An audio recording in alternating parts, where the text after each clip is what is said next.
What we're looking at here is the William werewolf head. We originally built him for Underworld 2. He was kind of an albino wolf.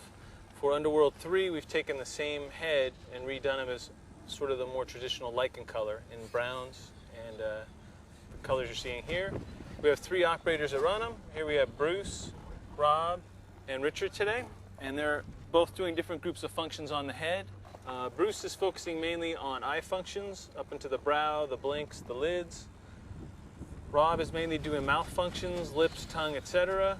And Richard is doing a bunch of ancillary functions as well as the ears. And the big key for the guys to puppeteer is they're usually looking for visual cues from the performer inside, knowing when they might prompt him to do a roar, a blink, or a reaction. So we'll have him do a quick roar for us right now. So let's say our wolf was looking, Brian will rear back and then roar.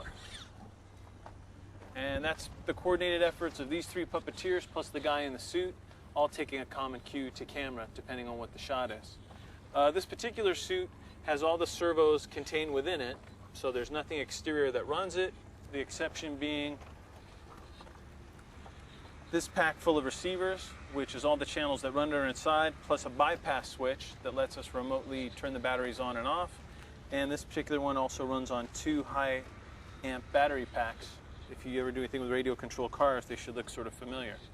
The other bonus piece is this big giant bungee here, which goes back along the performer's back and gets tightened up, and that helps take the load off his head, because wearing this is kind of like wearing a big bowling ball on top of your head for some 2 hours, 3 hours at a time.